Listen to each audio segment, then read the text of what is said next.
আজকের আপডেটে দেখা যায় বিপাশা কাকলিকে সাবধান করতে থাকে আর বলে যে এই সর্বনাশের পথে পা বাড়িয়েছ একেবারে ধ্বংস হয়ে যাবে। কেন করছো এরকমটা? কাকলি বলে, ধ্বংস তো আমি অনেক আগেই হয়ে গিয়েছিলাম, কিন্তু আমি লড়াই করবার জন্য আবারও ময়দানে ফিরে এসেছি। কৌশিকী আমাকে শেষ করতে চেয়েছিল, বিভিন্ন সময়ে বিভিন্ন জায়গায় এমনভাবে সমালোচনা করেছে, আমি তো সেই কথাগুলো ভুলে যাইনি। আমি এবারে বদলা নেব, মুখার্জি পরিবারকে পুরো ছাড়খাড় করে দেব, আর ওদের যে বিজনেসটা রয়েছে যেটা ওদের শিরদাঁড়া সেটা আমি ভেঙে কুড়িয়ে দেব। মালাকে দিয়ে আমি এই সমস্ত বদলা নেব।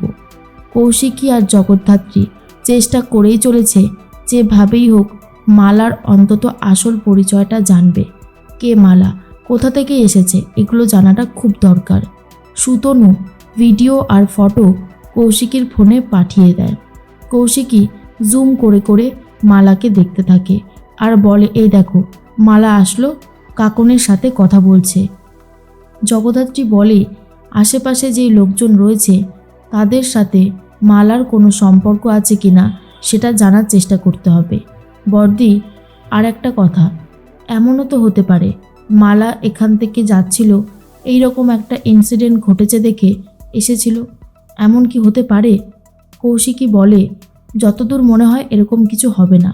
এই মেয়েটা অন্য রকমের খেলা খেলতে জানে, ওর পেছনে কারা রয়েছে, কে ষড়যন্ত্রটা করছে সেটা জানাটা খুবই দরকার।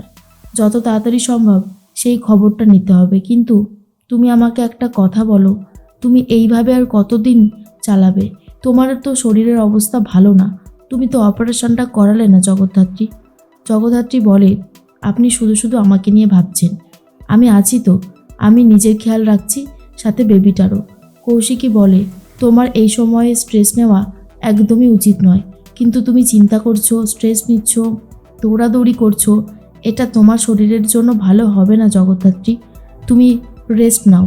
জগদ্ধাত্রী বলে, বর্দি, আমার বোনটা অনেক কষ্টে রয়েছে, ওর সাথে যেটা হয়েছে অন্যায়, যতক্ষণ না অন্যায়ের প্রতিকার করতে পারছি ততক্ষণ আমার নিজেরও ভালো লাগছে না, তাই যা করবার আমাকেই করতে হবে, আমি প্রাণপণে চেষ্টা করব।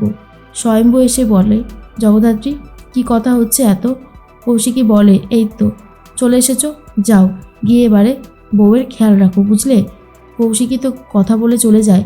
স্বয়ম্ভু তখন জগদ্ধাত্রীকে বলে, আমার বাচ্চাটা তোমার গর্ভে একটু একটু করে বেড়ে উঠছে, তুমি যদি তার যত্ন না নাও কে নেবে বলো তো? জগদ্ধাত্রী বলে, কে বলেছে আমি তার যত্ন নেইনি? তুমি কি আমাকে এখন অবিশ্বাস করছো স্বয়ম্ভু? স্বয়ম্ভু তখন বলে, কিন্তু জগদ্ধাত্রী, তুমি ডিপার্টমেন্টে যেও না, কয়েকটা দিন ছুটিতে থাকো, তোমার ছুটি তো মঞ্জুরও হয়ে গিয়েছিল। জগদ্ধাত্রী বলে, বাড়ির এই পরিস্থিতি, যতক্ষণ না মালার এই স্বরূপটা সবার সামনে আনতে পারছি ততক্ষণ আমি কোনোভাবেই ছুটি নেব না। স্বয়ম্ভু জগদ্ধাত্রীকে জড়িয়ে ধরে বলতে থাকে, আমার বাচ্চাটার জন্য কোনো ক্ষতি না হয়, আমি সবসময় ওর খেয়াল রাখতে চাই, ওর দেখাশোনা করতে চাই, যতক্ষণ ও তোমার মধ্যে রয়েছে ও তোমার দায়িত্বে রয়েছে, এরপর যখন ও পৃথিবীতে আসবে তখন ওর দায়িত্ব পুরোপুরি আমার হয়ে যাবে, আমি ওর দেখাশোনা করব, আমি ওর খেয়াল রাখবো। তখনই জগদ্ধাত্রী বলে, স্বয়ম্ভু তুমি পারো বটে। মালা লুকিয়ে লুকিয়ে জগদ্ধাত্রী আর স্বয়ম্ভুর রোম্যান্স দেখছিল, যা দেখার পরে তখনই মালার কাছে ফোন আসে, আর মালার কাছে ফোন করেছে কাকলি দেবী। তার মধ্যেই কাকলি দেবী একটা কথা ভাবতে থাকে, মালাকে দিয়ে ওই কৌশিকীর অবস্থা খারাপ করে তবেই ছাড়বে। এর মধ্যেই মেহেন্দি ফোন করেছে উৎসবকে, আর তখনই উৎসব বলতে থাকে, কি ব্যাপার বলো তো, তুমি হঠাৎ করে ফোন করলে?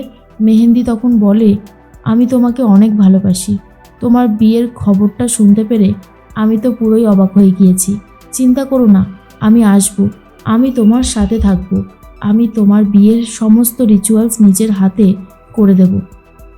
উৎসব এই সমস্ত কথা শুনে তো অবাক হয়। মেহেন্দি খুবই কান্নাকাটি করে বলে, শেষবারের মতন আরেকবার বলছি, আই লাভ ইউ। এরপর ফোনটা কেটে দেয় মেহেন্দি। দু চোখ ভরা জল নিয়ে যখন বসেছিল, কৌশিকী এসে সান্ত্বনা দিতে থাকে মেহেন্দিকে আর বলে, মেহেন্দি, আমি জানি তুমি অনেক কষ্টের মধ্যে দিন কাটাচ্ছ, কিন্তু কষ্টের পরেই সুখের মুখ তুমি দেখতে পারবে, আমি আছি তো তোমার সাথে, তোমার কোনো ক্ষতি হতে আমি দেব না। এটা যে একটা প্রি প্ল্যান সেটা কিন্তু কেউ জানে না। এই প্ল্যানটা দিয়েই আমি উৎসব আর মালার বিয়ে একেবারে ভেঙে দেব। জগদ্ধাত্রী আছে তো, তুমি এত চাপ নিচ্ছ কেন? মেহেন্দি বলে, আমায় ক্ষমা করুন বর্দি, একটা সময় কত অপমান করেছি, কত খারাপ কথা শুনিয়েছি আপনাকে, আর আজকে সেই আপনি আমার পাশে দাঁড়িয়েছেন। যাদেরকে ভরসা করেছিলাম, বিশ্বাস করেছিলাম, তারা কেউই আমার পাশে থাকেনি। আমাকে ক্ষমা করে দেন। কৌশিকী বলে, ভুল তো মানুষ মাত্রই হয়, তুমি যে তোমার নিজের ভুলটা বুঝতে পেরেছো, ক্ষমা চাইছো, এটাই অনেক বড় কথা।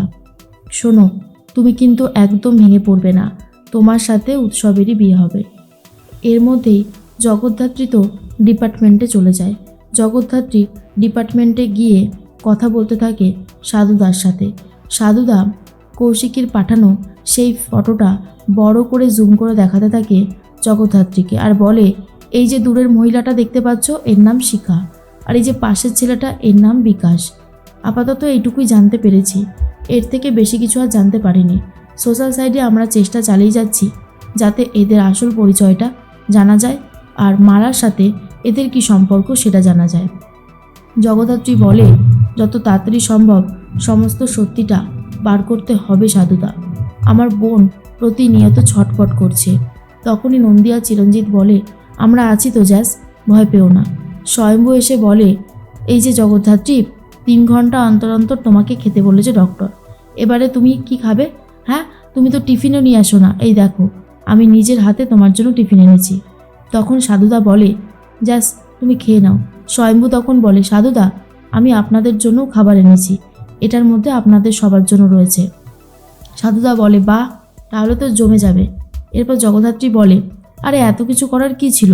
স্বয়ম্ভু বলে, ছিল এত কিছু করার মতন কাজ ছিল। শোনো জগদ্ধাত্রী, তুমি এইরকমভাবে আমার সন্তানটাকে অবহেলা করো না।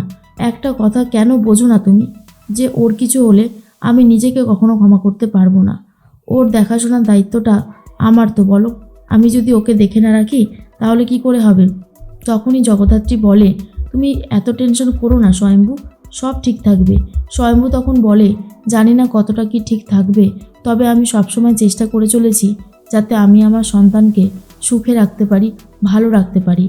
তার মধ্যেই মালার সাথে কথা বলতে থাকে কাকুলি, আর বলে, খেলা তো জমে গেছে, এবারে বাকি খেলাটাও খুব ভালোভাবে খেলতে হবে, আর তার ব্যবস্থা করতে হবে তোমাকে। মালা বলে, আমিও এই বাড়ি ছাড়ছি না, এই বাড়ির এত সম্পত্তি, টাকা পয়সা, উৎসব সব কিছুই আমার চাই। তার মধ্যেই মেহেন্দিও কান্নাকাটি করতে থাকে, আর কৌশিকীও চেষ্টা করে যাচ্ছে যত তাড়াতাড়ি সম্ভব সমস্ত সত্যিটা সামনে আনার।